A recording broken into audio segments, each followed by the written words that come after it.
Bienvenidos a Ciudadanos acá en CERN Chile. Ya el debate comenzó hace rato aquí. Vamos a hacer un pequeño alto para presentar, hacer las formalidades del caso y después seguir conversando. Mónica González, Hernán Larraín, Rafael Berguán, Alberto Mayor, muchas gracias por acompañarnos a todos ustedes.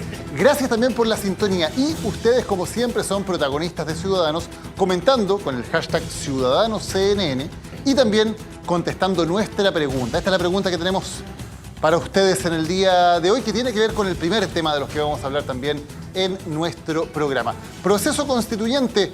¿Usted va a participar en los cabildos locales? ¿Sí o no? Esa es la primera pregunta que le hacemos a ustedes. Pueden justificar su respuesta, por cierto. Pueden decir por qué sí, por qué no. Le vamos a hacer la pregunta también a todos, pero antes, el momento más esperado. El minuto de confianza de Ciudadanos. Tiene la palabra para su minuto de confianza Mónica González. Muy buenas noches.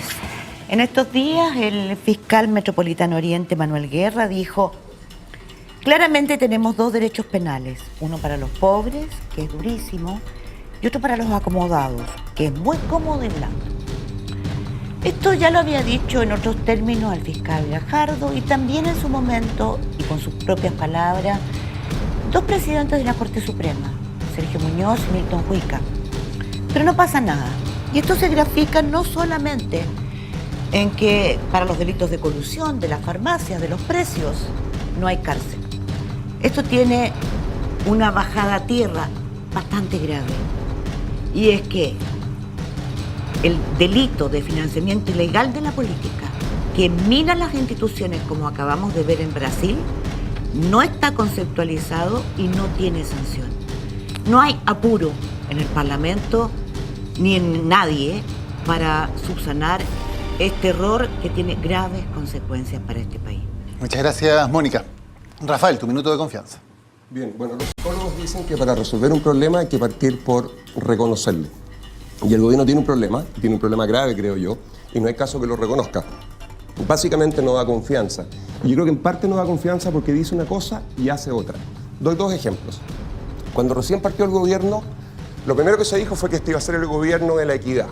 Y sin embargo se impulsó una reforma educacional que pretende al final pagar la educación universitaria de mis niños. Yo les digo que con 2 millones de chilenos en la pobreza, hacer eso va a empeorar la desigualdad. Un ejemplo más cercano. Este año la presidenta anunció que va a ser el año de la productividad. Sin embargo se impulsa una reforma laboral que tiene poco o nada sobre productividad, incluso la daña. Y después del fallo del Tribunal Constitucional, el subsecretario del Trabajo, hace apenas 2 semanas atrás, tira el mantel y dice que lo único bueno que tenía en esta dimensión la reforma se va a sacar ahora. Yo estuve la semana pasada, no estuve aquí porque estaba en Londres, y estuve en el encuentro que se conoce como Chile Day, el Día de Chile, se hace todos los años. Habían cerca de 300 personas, varios del mundo político y varios también del mundo privado. Y quiero decir con bastante preocupación que quedé convencido después de este encuentro, después de escuchar a mucha gente, que el enfoque del gobierno durante los 2 años que quedan no va a cambiar, la confianza no se va a recuperar y el crecimiento tampoco va a mejorar. Gracias, Rafael. Tomo mi minuto ahora. Según Bloomberg, este año Chile va a dejar de ser acreedor neto y se va a convertir nuevamente en deudor neto. Ya nos gastamos los más de 23.000 millones de dólares que logramos acumular gracias al boom del precio del cobre. Y la pregunta es, ¿qué cambió en Chile gracias a esto? ¿Qué tan distintos somos después de haber tenido esta enorme inyección de dinero que podríamos haber ocupado como país? Claro, antes vendíamos concentrado de cobre caro, ahora vamos a vender concentrado de cobre barato. Antes de los bosques celulosa, ahora de los bosques celulosa. Antes de nuestra enorme riqueza marítima, vamos a estar hablando nuevamente de concentrados de celulosa, solamente de material extractivo. ¿Dónde quedó la inversión en inversión y desarrollo, por ejemplo, en que Chile destina ahora el 0,4% de su PIB? En países desarrollados es 10 veces esa cifra. La inversión en educación técnica, en capacitación, en cambiar la matriz del país. Parece que lamentablemente todos estos años del superciclo del cobre sirvieron para muy poco en Chile. Alberto, tu minuto. Este sábado corresponde la cuenta anual del 29 de mayo y tenemos la cuenta del 29 de mayo más parecida en mucho tiempo a una estepa rusa. Va a ser fría y desértica. ¿Qué es hacer la cuenta pública? Básicamente lo que se dice se hace la cuenta de lo que se hizo, pero de contrabando siempre se dice lo que se va a hacer. De lo que se hizo, el gobierno no tiene nada que mostrar. La gratuidad ha sido un cuarto de lo que se prometió después de haberla restado varias veces antes inclusive. La reforma laboral está allí, empantanada, con muchos problemas. La agenda constitucional ha andado mucho mejor que otras cosas, pero ellos mismos la tiraron para después. Finalmente no hay mucho que mostrar. Pero hacia la lista de supermercado que hace el gobierno normalmente el 21 de mayo es más problemática porque las ofertas futuras, al no haber dinero, son mínimas. Entonces vamos a tener un momento muy frío. Y la única responsabilidad de que este 21 de mayo sea el más triste de todos los gobiernos de los últimos años recae en el gobierno y en el gabinete político, que no fueron capaces de darle viabilidad a sus propias reformas, no fueron capaces de mantener los conceptos centrales que ellos apoyaban y haber viabilizado con Michelle Bachelet un proyecto en favor de la igualdad que había quedado pendiente durante muchos años. Hernán, tu minuto de confianza. También me voy a referir al 21 de mayo, porque creo que la presidenta tiene una oportunidad, y esto es hacer un giro, asumir de que el gobierno está pasando por un mal momento, que las reformas no solo tienen desaprobación, sino que efectivamente están muy lejos del compromiso que este gobierno hizo con la ciudadanía. Hay decepción, y por lo tanto es importante partir haciendo una autocrítica. De esa manera va a poder conectarse nuevamente con la ciudadanía y lograr algo de confianza. El clima del país de pesimismo, de desconfianza, tanto en términos sociales como económicos, es un desafío para lo que queda de este gobierno. 2 años. Por lo tanto, es fundamental entender que si se sigue con el mismo discurso y con el mismo ímpetu, este gobierno difícilmente va a tener éxito y difícilmente va a poder darle la banda, la presidenta, a uno de los suyos. Este 21 de mayo es una oportunidad para volver a conectarse con la ciudadanía, asumiendo una autocrítica. Gracias, Hernán. Vamos a partir con el tema del proceso constituyente. Una breve nota y venimos a la conversación en el estudio. Habrá que ponerse abrigo.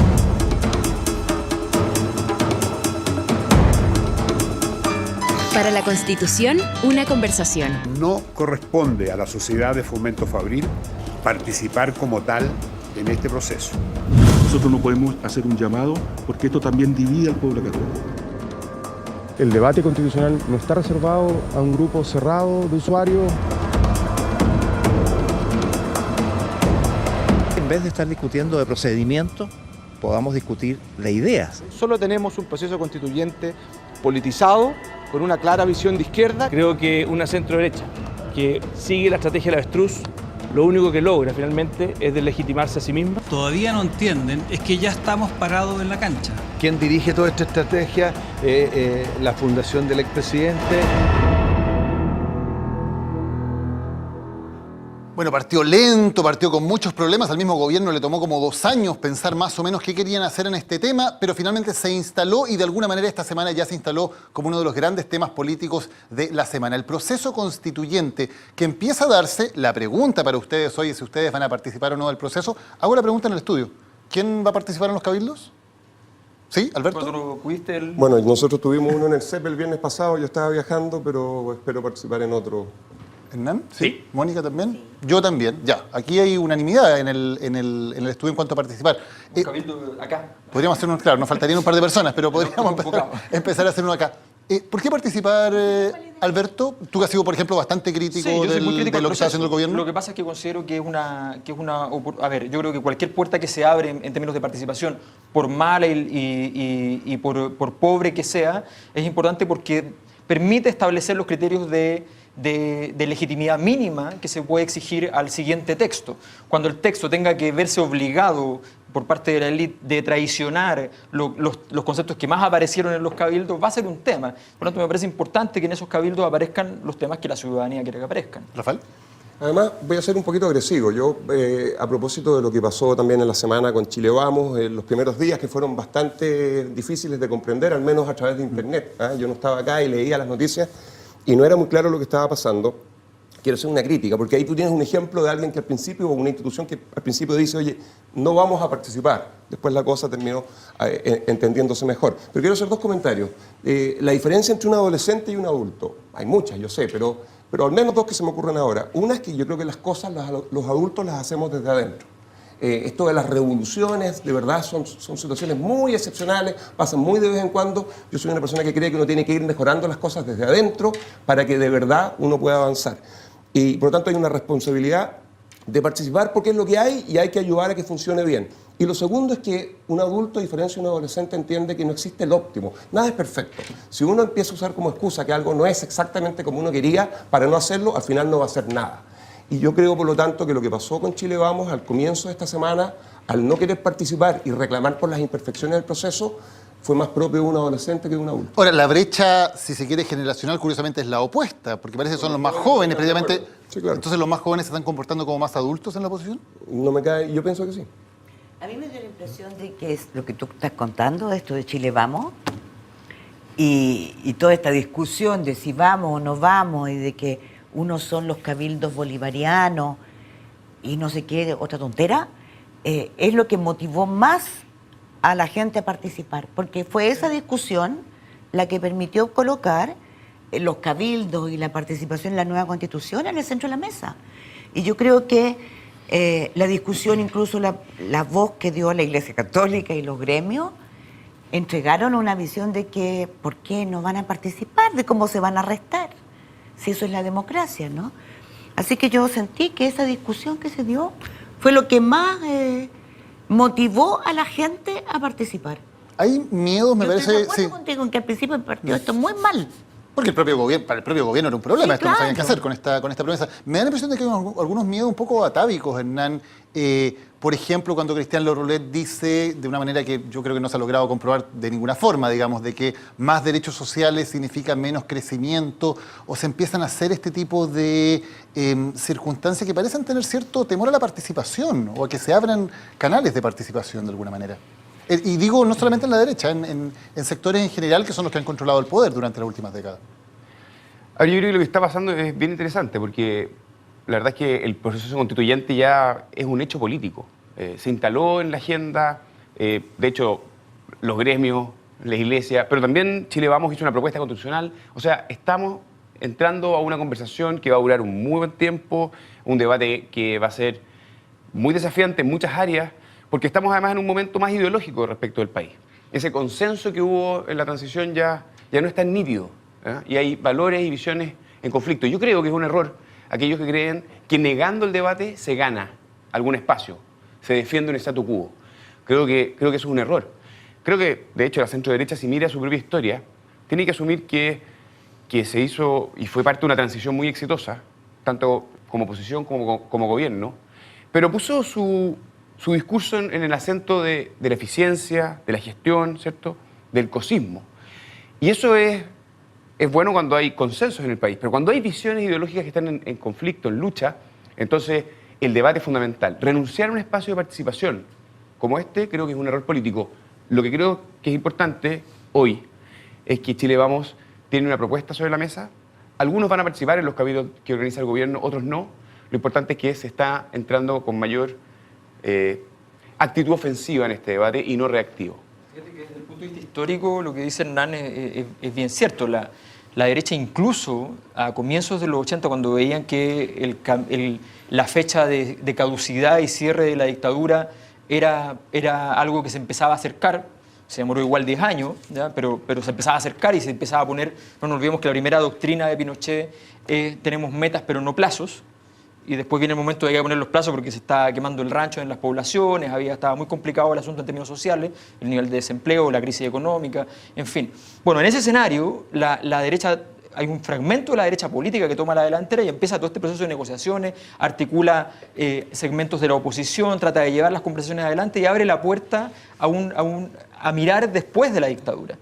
Lo curioso es que esa misma derecha política no sea capaz de mirar después de la transición, que es algo que es menos exigente, es algo que debería haber estado desde siempre pensándose de que en algún momento terminaba la transición y venía otro mundo. Bueno, hoy día que estamos en ese interregno entre la transición y el momento que vendrá, ya sea cual sea, bueno, en ese instante, o lo que pasó en España, que fue como la convocatoria de una verdadera transición, ¿ya? En ese momento la derecha lo que hace es efectivamente replegarse, y es incomprensible porque esa estrategia defensiva lo único que hace en la práctica es estar quieto y quedar totalmente fuera de juego permanentemente. Y es lo que les está pasando. Y en el tema constitucional, que es la reforma con más aprobación de la nueva mayoría, resulta que están completamente fuera. Sí, yo tal vez para rescatar algo positivo, porque claro, partió mal la cosa, creo yo, desde la derecha institucionalmente hablando durante la semana, pero al final sí ocurrió algo, tú lo planteas en cierta forma, Hernán, algo novedoso, pero que yo creo que es institucionalmente importante, y es que hoy ya todos aquellos que van a participar del proceso político están de acuerdo en que hay que cambiar la Constitución. Y el debate que viene va a ser un debate complicado, porque esta cosa aquí sí que hay espacio para las opiniones. Pero tenemos, por ejemplo, yo soy de los que piensa que esta es una constitución que de alguna manera desconfía de los ciudadanos. Y que tiene, por lo tanto, todavía, o tiene necesidad, me gustó lo que leí el otro día de Correa Sutil, una constitución que más que un lápiz necesita una goma de borrar. Yo más que agregarle cosas, hay ciertos elementos que hay que empezar a quitarle para que pase a ser una constitución que sea respetuosa con el ciudadano. A ver, ¿qué hay que quitarle? Bueno, al menos dos cosas que a mí me parecen relevantes. Una más obvia tal vez tiene que ver con que todavía quedan leyes supramayoritarias, todavía que hay ciertas barreras que impiden que la democracia representativa a través de la Constitución se manifieste en todo completamente. Y lo segundo... El miedo, ¿no?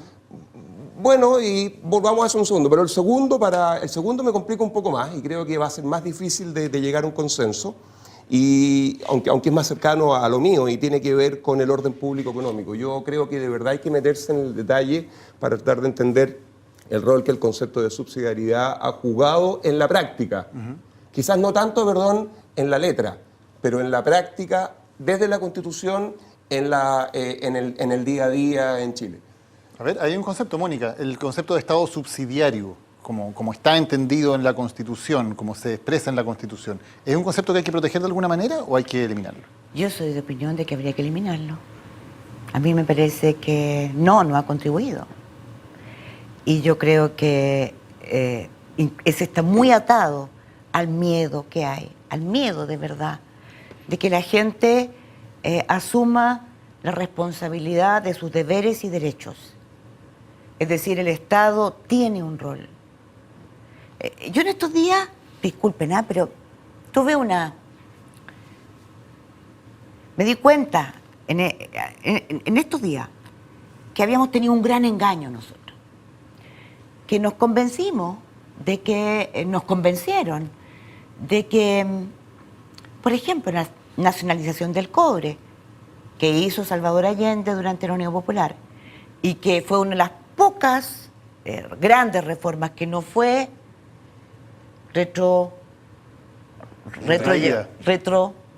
traída o anulada durante la dictadura. Yo pensé que era porque el peso era tan grande, la magnitud era tan grande del bien que había traído al país.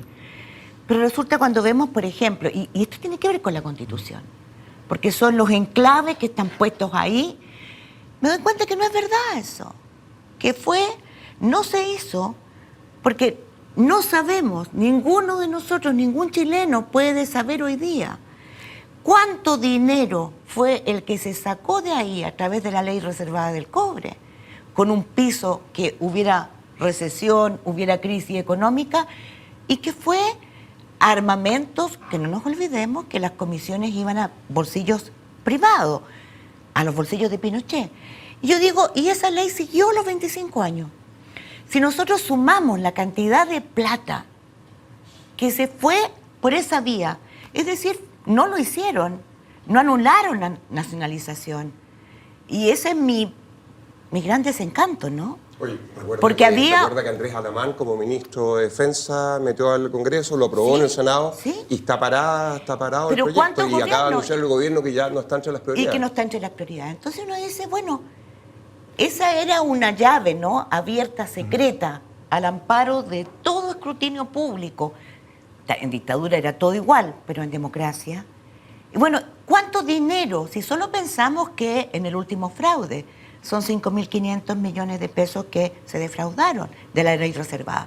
Si uno hiciera, desde que se cambió la ley, 10% de las utilidades por 10% de las ventas con un piso. Por favor, hay que hacer ese cálculo. Porque eso significa que la nacionalización del cobre, en gran medida, por un enclave constitucional que permitió que esta ley quedara en ese rango, no fue a los chilenos, Los últimos 10 años son Ahora, 11.000 pero millones de dólares. hagamos una distinción, porque creo sobre los que 2.000 millones sin de duda euros, este es un claro. tema, lo conversamos la semana pasada, me refiero a la ley reservada del cobre, y en estricto rigor, si aquí hubiera voluntad política, con la actual constitución, esto se modifica. Entonces, no, ojo, para distinguir, porque esto no le depositemos la responsabilidad a la constitución del 80. Esto es una clase política que en forma transversal no fue capaz, creo yo, de hacerse cargo del lobby del ejército y de la fuerza que había detrás de... ¿Sabes lo que pasa? Es que aquí la Constitución tiene problemas, tiene desafíos, pero no lo transformé en un árbol de Pascua lleno de regalos que son gratuitos algunos de ellos. Sí, lo que pasa es que una cosa es que uno agarra la Constitución y lea el texto, y otra cosa es lo que el significado político de la Constitución. Efectivamente, la Constitución lo que amarra es una estructura política. Y esa estructura política, con esos amarres, puede efectivamente, tiene contenidos adentro de ella que no están en la letra, que basta simplemente con la imposibilidad de modificaciones, con las restricciones, con eso es suficiente. Estamos hablando de que esta es una constitución emanada como parte también, que también es parte del 10% de la ley reservada del cobre, es también esta constitución un botín de guerra. Claro. O sea, tú inventas un conflicto, ganas el conflicto, terminas el conflicto y estableces tu ley, ¿ya? Y estableces un tribunal constitucional que opera no como tribunal, los tribunales operan por caso, sino que opera ex ante la regla, o sea, modifica las reglas, por lo tanto legisla, ¿ya? O sea, aquí hay una situación que es grave, y no en vano los que se niegan a participar del proceso son aquellos que han sido considerados, por las mismas palabras de Andrés Halaman, como poderes fácticos, ¿ya? Los fácticos operan fuera de la Constitución, pero gracias a la Constitución. Y ellos se niegan a cambiar la Constitución porque esta Constitución les permite operar. Yo creo que eso es algo que no podemos desconocer. La letra no es lo único de una Constitución, sino que es la configuración sociopolítica que a su alrededor se permite. Voy a hacer un contrapunto brevemente, Rafa. Yo creo que el proceso constituyente, debatir una Constitución en democracia, es una oportunidad hoy día en Chile para reconstruir tejido social en relación al sistema político, para buscar que efectivamente nos represente a todos, sea una casa donde la sintamos legítima. Ahora, creo que es importante distinguir también que hay una tradición constitucional en Chile, que hay una evolución. Y han habido en la Constitución del 80 reformas sustantivas, del 89 y el 2005. Sí. Dicho sea de paso, las reformas que este gobierno está llevando adelante, entre otras, cambiar el sistema electoral, aumentar los impuestos, la gratuidad, se hicieron con esta Constitución, ¿te fijas? Entonces, muchas transformaciones, las reformas estructurales de la nueva mayoría, son hechas bajo el actual esquema. Si tú hacías gratuidad de verdad, era inconstitucional. Entonces, el punto que te hago en el fondo, y ojo, el Tribunal Constitucional amplió sus facultades en la reforma del 2005 hecha en democracia. Yo diría entonces, de nuevo hay que distinguir el origen y hay que distinguirse todo el funcionamiento y legitimidad y la oportunidad que significa el proceso constituyente, creo que son cosas distintas. Pero hay incoherencias que son muy garrafales, que no tienen sentido para la gran mayoría. Te pongo un ejemplo. La primera, la Constitución dice las universidades no pueden lucrar. ¿Perdón? Como no se hizo reglamento, todas las universidades lucraron. Todas, y yo digo unas menos porque incluso en las estatales hay nichos de lucro. Y a nadie le importó esa incoherencia. Un segundo punto, digo. O más bien todos lo toleramos. Es que... Porque veíamos por los diarios cómo se compraban las universidades uno a otro. Sabíamos que era una sociedad que estaba impávida frente a eso. Por favor, lo hemos tolerado, los estudiantes han marchado, han manifestado su repudio a esto. Porque ahí hay una incoherencia. Entonces, cuando la letra es muerta, cuando queda convertida en letra muerta, pierde significado. Ya no es mi casa, porque mi casa no me protege. Es lo mismo que va a pasar si la Constitución vuelve a representar un derecho a propiedad, por ejemplo, tan irracional como que los derechos de agua privados son más importantes que el bien común. Es no mirar la crisis de agua que hay en todo el planeta. Además, perdón, Mónica y Rafael, para hacer el punto, además hay un catálogo de derechos largo en la Constitución actual que efectivamente existe, pero hay derechos que son más derechos que otros. Porque en el artículo 19 está consignado todo el catálogo de derechos y en el artículo 20 se dice que sobre algunos de esos derechos uno puede recurrir de protección, que es como efectivamente uno puede ir a tribunales y pedir que esos derechos se cumplan en la práctica. La libertad de enseñanza sí tiene esa categoría, pero el derecho a la educación no. Entonces hay un catálogo de derechos, pero que es un poco mentiroso, porque algunos son derechos que realmente tienen un resguardo legal y otros son una declaración de principios. Sí, ¿no? a mí el susto que me da es que la crítica que uno le puede hacer a aquellos que defendieron esta Constitución por mucho tiempo, ahora terminemos haciéndosela en los próximos años a aquellos que están forzando a que se cambie la Constitución. Y déjame pensar como economista. La discusión que a mí me parece absurda que se ha dado en el ámbito de la economía política, la economía aplicada en los últimos 20, 25 años, pareciera ser la de aquellos que decían que desde la Constitución había que impedir que el colectivismo llegara a Chile, volviera a Chile. Y ahora tenemos entonces al otro lado diciendo que la Constitución no puede permitir o debe impedir que el neoliberalismo siga a cargo de lo que pasa en Chile. La verdad que la discusión en el mundo, en un país que pretende ser avanzado entre neoliberalismo y colectivismo, yo creo que está superada hace mucho tiempo. Yo me atrevería a decir que la discusión seria hoy día en ese ámbito es entre liberalismo y socialdemocracia. Pero eso tiene que ver con el ámbito de las políticas públicas, tiene que ver con ciertos derechos que tienen los países a tomar decisiones que a veces pueden terminar siendo erradas, pero que son decisiones que se dan dentro del ámbito de la política pública. Entonces, a mí me molesta que se esté usando la Constitución, se haya usado y se pretenda seguir usando para una discusión que creo que primero está superada en un país que pretende ser avanzado y que además que creo que es completamente equivocada. ¿Pero está superada en términos prácticos en Chile? No lo está. Porque en Chile no hemos llegado a un consenso económico tampoco, ¿no? Debiera estarlo a la luz de la experiencia internacional en un país que se mira como un país que Pero está... Chile es un país bastante lejos, digamos, del estándar internacional. Bueno, entonces, déjame plantearlo así. La manera como el gobierno ha planteado la justificación para cambiar la Constitución a mí no me gusta. Porque creo que al final es simplemente dar vuelta a la moneda. Y lo mismo que no me gusta de la primera parte de la moneda, tampoco me gusta de esta. O sea, ¿tú no sientes urgencia en cambiar la yo Constitución? creo que sí hay una urgencia. Lo que no me gusta es el mensaje, es el relato detrás de la urgencia que el gobierno. ¿El relato del gobierno al respecto? Yo creo que te van a aplaudir, ¿ah? Más bien práctico. Te van a aplaudir. Sí, van a estar felices porque tienen unos monos animados. No, pero yo no estoy pensando en lo que ha hecho el gobierno durante las últimas semanas desde su departamento de comunicaciones o marketing. Estoy pensando en lo que ha sido la crítica de fondo desde gente que desde la intelectualidad ha tratado de conseguir que esta Constitución sea cambiada desde la concertación primero y la nueva mayoría durante los últimos años. ¿Tú sientes que es forzado eso? No, yo creo que el debate que está justificando el cambio de Constitución puede llevar a una Constitución que termine siendo tan mala como la anterior, aun cuando en el extremo distinto. Yo creo que el tipo de debate que tiene que darse con respecto a los contenidos tiene que ser otro. Y no tiene que ser un debate a través del cual uno use esta reforma para poder ponerle el pie encima a los otros que me lo pusieron a mí.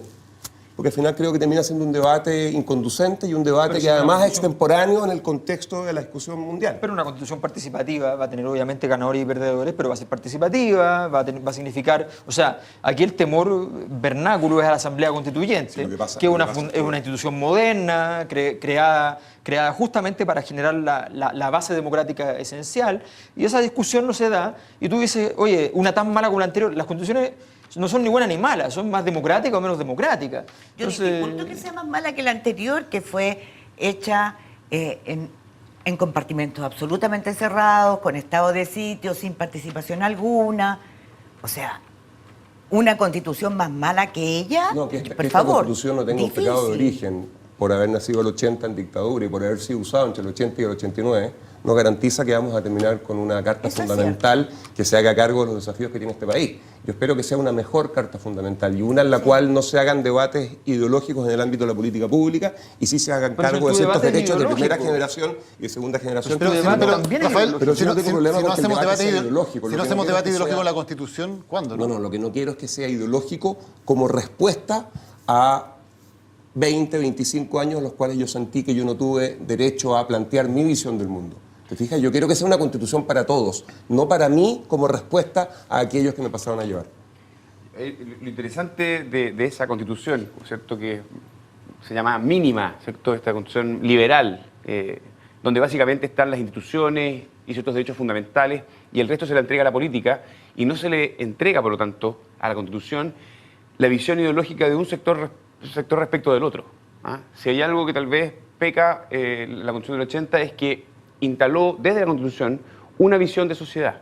Pero perdón, una Constitución mínima liberal también es una visión ideológica.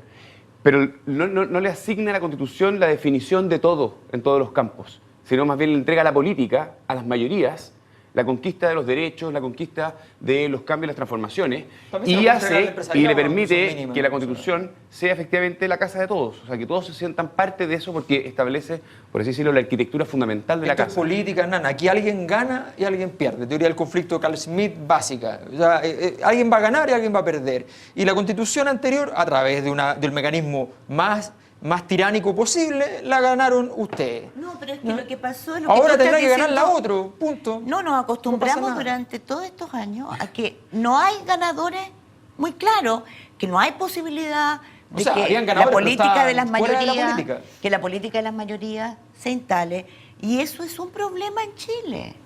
Pero la política mayoría es la que vivimos hoy. No, hay enclaves todavía, y eso se refleja todos los días. Cualquier cosa que aparezca como conflicto, cosa que en otro país se discute de manera lo más normal, aquí pareciera que, ya la ideología, ya esto se politizó, ya se quiere imponer una visión determinada.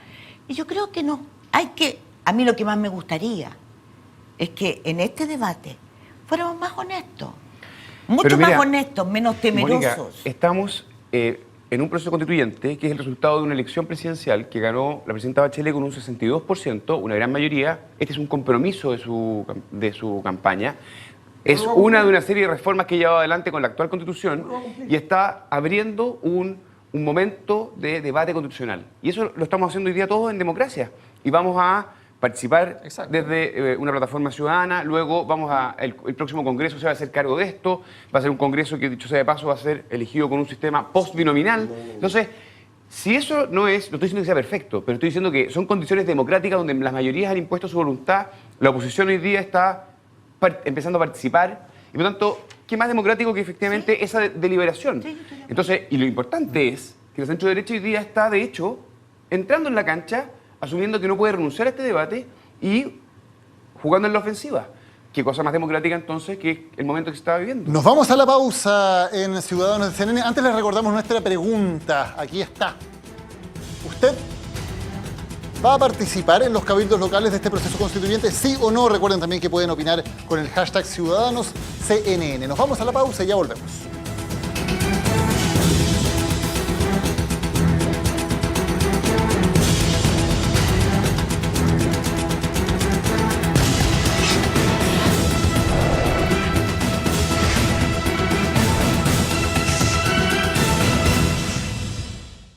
Ya estamos de vuelta en Ciudadanos de CNN Chile. Vamos a nuestro segundo tema de hoy. El asunto del financiamiento de la política volvió al primer plano, con nuevas revelaciones sobre el rol del grupo Angelini en la entrega de dineros y también con lo que supimos sobre las platas para el PPD de SQM.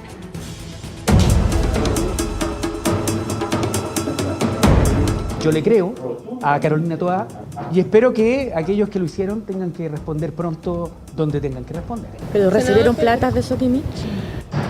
No hay constatación de que esas platas hayan llegado directamente.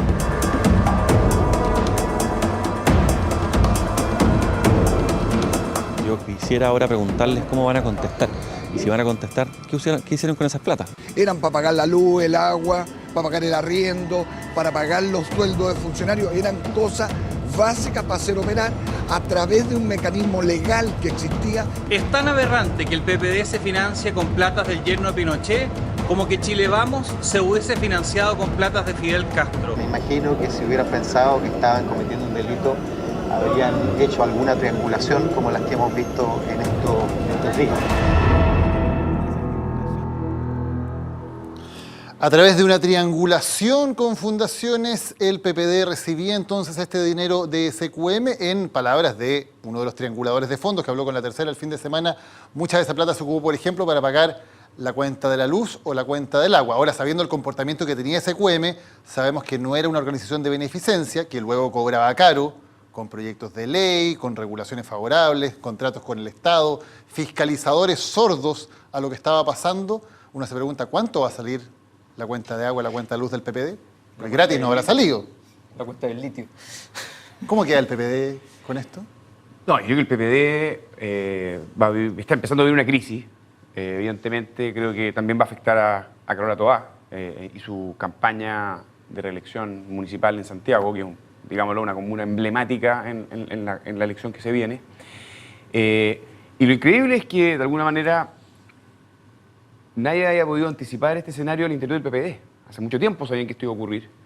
Era evidente que el daño iba a ser fuerte en términos de reputación.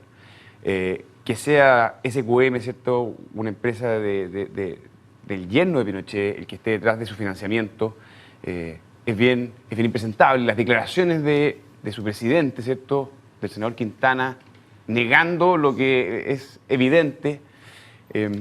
Aquí hay una cuestión bien de fondo y creo de nuevo, las instituciones, el sistema penal, impuestos internos, están nuevamente, creo yo, en tela de juicio. Aquí vamos a ver bien si la vara con convencionalidad penal y tributaria ha funcionado respecto de, por ejemplo, la UDI, se va a aplicar con el PPD.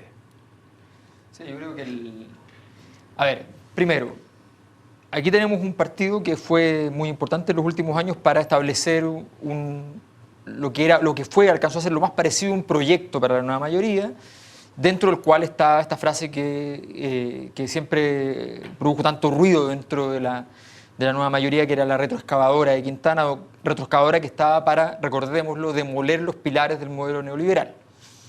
Esa retroexcavadora hoy aparece financiada, con benzina y financiada, comprada con plata de SQM, lo que hace pensar como improbable, como difícil, el hecho de que efectivamente se fuese a usar la retroexcavadora para demoler las bases del modelo neoliberal. Sabemos que Guido Girardi, por ejemplo, tenía una gran cantidad de donaciones, una de las más altas donaciones, en primer lugar, en las donaciones reservadas, no sabemos de dónde, y por tanto, no obstante, su agenda sistemática ha sido un ataque importante a muchas empresas, qué sé yo. Entonces, frente a ese escenario, ¿ya?, lo que estamos viendo es que un partido que había jugado este juego muy propio, ojo, de la historia de la concertación, este juego pragmático de estar por un lado con Dios y por otro lado con el diablo, este juego de que efectivamente a Dios rogando y con el mazo dando. Resulta que este partido no le funcionó bien este juego y hoy día este misil llegó a la línea de flotación. Lo impresionante es que en 48 horas el PPD entra en una crisis muy parecida a la crisis que le pasó a la UDI con el caso Penta.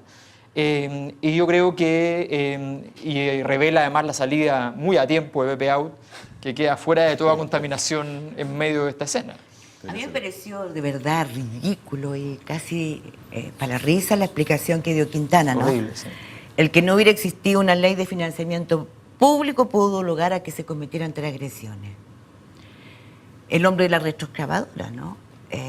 A mí me parece que, primero, hace mucho rato que las denuncias sobre el PPD y financiamiento que provenía no tan solo de Soquimich, sino también del Grupo Angelini, no nos olvidemos, a distintos grupos, ¿no? Ya estaban sobre la mesa. Y lo que no se entiende es que esta gente pensará que esto no iba, confiaran tanto, ¿no?, en que esto no iba a explotar como explotó ahora. Y yo creo que aquí la parte más importante es la del Grupo Angelini.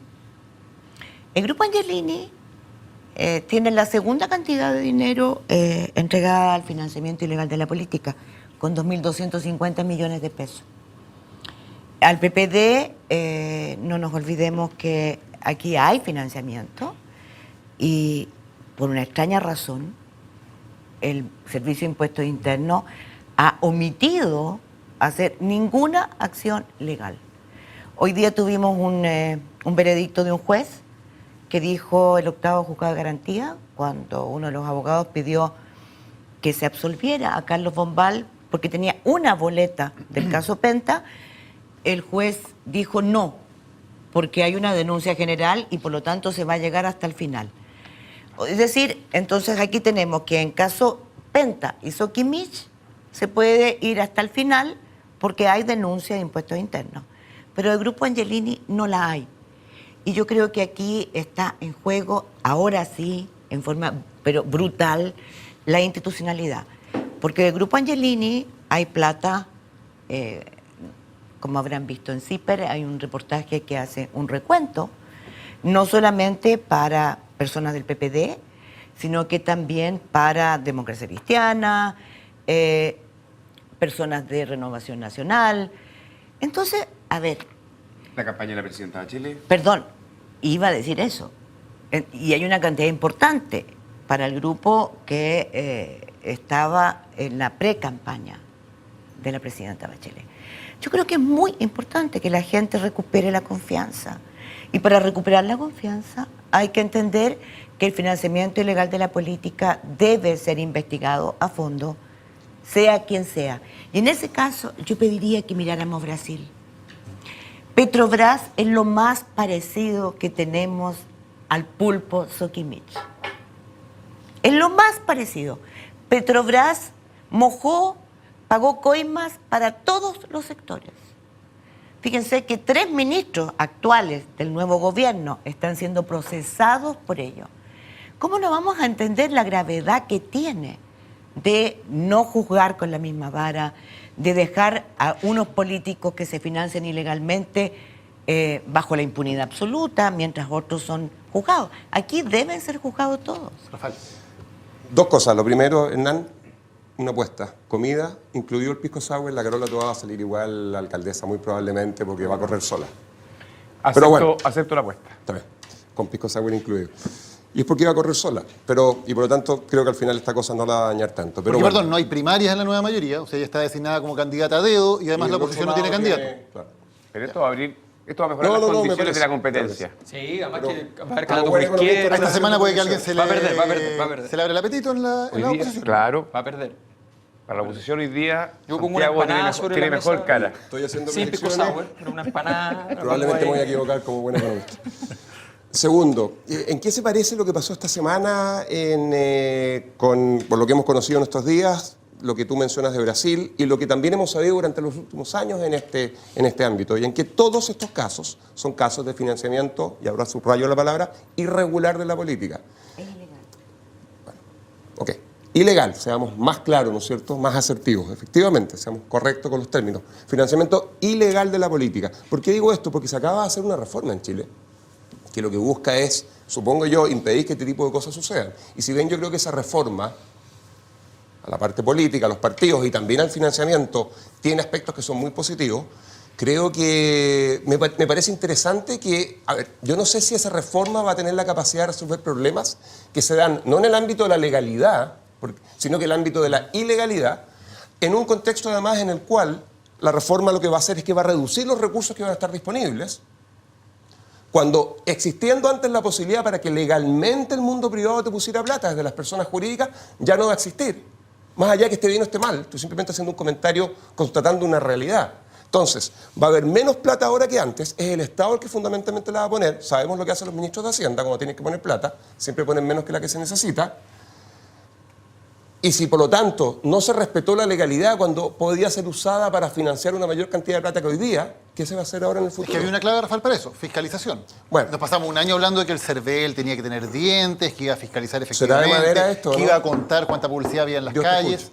El CERVEL no va a funcionar este año en las elecciones municipales. Bueno, ya no ocurrió. No, y estas elecciones municipales no van a tener fiscalización de los gastos. Eso ya es un hecho. Yo creo que el tenemos que CERVEL está empezar a en el suelo. convencernos. Ya lo pasaron por encima en la FER de la semana Yo pasada. solo quiero que me preocupa mucho que se genere una expectativa que después se vea frustrada y después se pierda la confianza que tiene que tener la gente en la institucionalidad por el hecho de que los maletines con dinero lleguen incluso en mayores cantidades que lo que llegaban antes como resultado de esta nueva ley. En esta elección, el CERVEL no va a poder tener dientes, no va a tener las facultades porque no alcanza y no va a haber la fiscalización porque además tiene que contratar una cantidad de gente que sea profesionalmente apta para hacer esa fiscalización.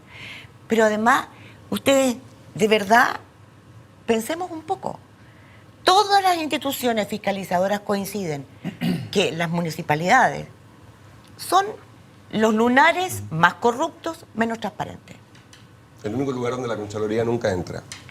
Perdón, y cuando hace una investigación a fondo, en que la mayor parte de sus funcionarios se involucra y revisa una cantidad enorme de municipalidades, hace su diagnóstico y dice exactamente cómo se roban y cómo se despilfarra la plata. ¿Saben lo que pasa en el 2012?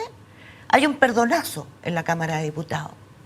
Un perdonazo porque están muy ligados los caciques de las municipalidades con los candidatos a diputados.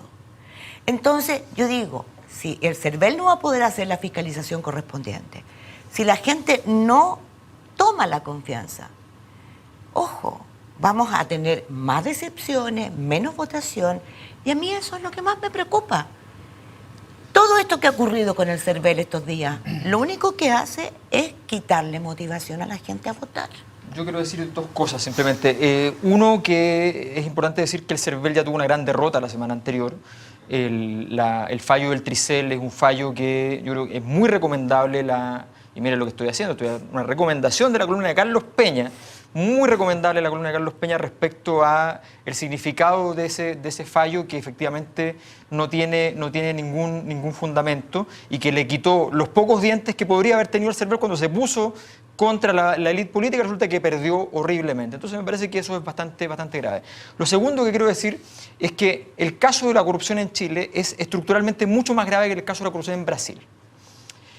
El caso de la corrupción en Brasil se da en el marco de una apuesta país que fue una apuesta muy extraña, que fue una apuesta donde un partido que nace en los sectores sociales se une a lo que se ha llamado en el continente en el neoliberalismo de izquierda, trata de incluir al mundo empresarial, lo toma como punta de lanza de salida política hacia el exterior, tratan de hacer una acción política importante, de ahí vienen las postulaciones a los mundiales, los Juegos Olímpicos, toda esta estrategia global, y finalmente fracasan en ese esfuerzo, pero los que los reemplazan y los que le hacen la jugada de la acusación política y finalmente este golpe blanco son personas que también están metidas en la corrupción, en la misma corrupción que estaban denunciando. Por tanto, aquí hay una pelea de lotes políticos internos, ¿ya? En el marco de un proceso de corrupción que estaba orientado a un esfuerzo país, que eso no lo justifica ni mucho menos, pero que estaba orientado a otro fin. En el caso chileno, aquí la corrupción no estaba orientada a ningún esfuerzo de ningún tipo. Era simplemente el financiamiento de los partidos y de muchas veces, incluso a nivel personal, de los intereses personales para ser candidato, para poder ganar una siguiente elección. Era sencillamente vender intereses particulares, ¿ya? A intereses económicos que podían comprarlos para poder ocupar su poder político contingente en tomar decisiones favorables para esos actores. Es un asunto mucho más pedestre, mucho más ordinario, con mucha menos estatura. Lo otro es gravísimo y le costó un gobierno a alguien. Aquí no ha costado prácticamente nada al lado. Entonces estamos... Por ahora. Por ahora. Por ahora. Yo ahí quiero hacerme cargo de eso, creo que es lo fundamental para los próximos meses. Y a propósito del daño en materia de instituciones, CERVEL, impuestos internos, ya lo hemos hablado varias veces. Entonces, los medios de comunicación, en general los líderes de opinión, aquellos que frente al poder político pueden efectivamente ejercer presión ciudadana, ONGs. Pensemos también en lo urgente que hoy día se transforma la agenda de probidad, también conocida como el informe Engel. O sea, allí hay de verdad dos rutas, ¿ah? Y no pretendo hacer una caricatura, sino como ponerle el nombre a las cosas como son. O entregamos a las instituciones a que los actuales actores políticos las usen simplemente para sus intereses, o efectivamente se produce un quiebre en esta tendencia y el país aprovecha esta oportunidad para poder crecer en materia de desarrollo institucional. O nos refugiamos en esta tonta cosa de que, no, si esto es legal, pero si esto siempre se hizo, si no está sancionado, claro, no está sancionado, pero no es legal. Entonces, o nos refugiamos en las trampas de la ilegalidad, producto de la irresponsabilidad de mantener unos vacíos legales que nos están diciendo el costo que está teniendo, o de verdad aquí se hace una urgencia. Y yo creía que estamos llegando a un momento en que hay que sincerarlo, ¿no? O sea, ya no es válido decir como Quintana, bueno, como no había financiamiento político, tuvimos que recurrir a esto para pagar las cuentas de la luz y el agua. Eso me parece pedestre, me parece una insolencia. Yo estoy contigo en eso y creo que es interesante mirar para atrás porque la memoria es frágil, pero cuando la UDI vivió su crisis, a propósito de Penta, recordemos que terminó cayendo el presidente, Ernesto Silva. Se hizo una declaración pública donde pidieron perdón y de alguna manera han iniciado un proceso de cambio interno, al menos eso nos dicen. la pregunta es cómo el PPD, ¿Y tú crees que no en ese fue proceso de anticipó... cambio? Sí, viene de cerca la pregunta, pero creo que sí. Pero te pregunto, ¿crees? Sí, creo que sí. Pero habrá que declarar el conflicto de intereses. El presidente de la UDI es mi padre, entonces... No está de presidente de la Fundación Jaime Guzmán, pero... muy de cerca. Entonces, que Novoa sigue a cargo de la Fundación Jaime Guzmán, a cargo de preparar a los jóvenes de la UDI. Solo quiero apuntar de que el PPD hoy día está empezando a vivir una crisis que era muy anticipable. La pregunta es, ¿va a negar la realidad como lo está haciendo Quintana? ¿O va a enfrentarla? ¿Va a caer la presidencia o no?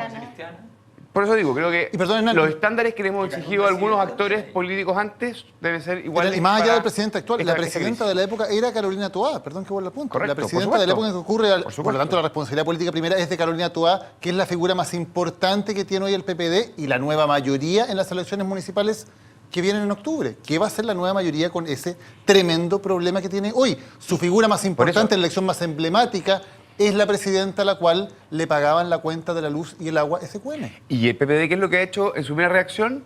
Negar el hecho, lo escuchamos a Quintana, y a continuación blindar a Carolina Toá. Todos niegan. Están metiéndose en un hoyo. Bueno, pero ¿qué va a pasar con impuestos internos? Insisto, aquí queda por investigar los aportes, todos los aportes del grupo Angelini, que son increíbles. Estamos hablando de un grupo de los más importantes económicos y cuando pensamos que las facturas de Sokimich eran de SQM Salar, exactamente la filial que tiene su principal contrato en estos días en arbitraje y que ahora nos damos cuenta por qué fue tan beneficioso para Sokimich. Falta el grupo Angelini, falta Ripley, falta Aguas Andinas. Los aportes de Aguas Andinas son impresionantes también. O sea, yo podría seguir, ¿no? Faltan políticos. Faltan políticos. Pero Mónica, perdón, tú dices, ¿qué pasa con impuestos internos? Recuerda, tú lo reportaste. Cuando empieza la crisis en impuestos internos, es cuando llaman al director de impuestos internos a una reunión en el Ministerio de Hacienda y les presentan un abogado que se va a hacer cargo de esto. El abogado se llama Samuel Donoso, que era el abogado de Patricio Contese y que era el secretario general del PPD cuando están estos aportes. Que fue tesorero del PPD, además. ¿Qué más podemos tener para ligar todo? O sea, de verdad estamos frente a yo insisto, este es un momento de inflexión. A la luz de lo de Brasil, este es un momento de inflexión. Y por eso lo que tú decías, Hernán, yo creo que aquí hace falta entender que o asumimos esto con honestidad y hacemos un cambio de rumbo, o miremos Brasil lo que ha pasado, si es muy fácil hoy día. Las instituciones funcionan, se dice siempre. Yo, con todo respeto, lo que está pasando en América Latina indica que las instituciones hace falta que las hagan funcionar. Los hombres, los ciudadanos las hacemos funcionar. Y aquí, impuestos internos, claramente no está funcionando. Veamos cuáles fueron las respuestas de nuestros ciudadanos desde sus casas a la pregunta que les planteamos hoy. Muchas gracias, por cierto, por la tremenda participación, como siempre. Nuestra pregunta tenía que ver con el proceso constituyente. ¿Usted va a participar o no?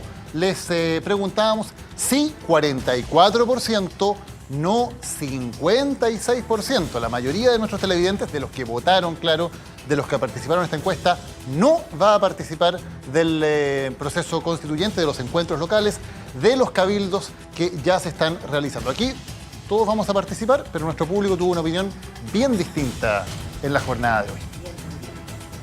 Mónica, Hernán, Rafael, Alberto, muchísimas gracias por habernos acompañado hoy. Muchas gracias también a ustedes por la sintonía, por las opiniones y por la participación. Nos encontramos el próximo lunes nuevamente en Ciudadanos.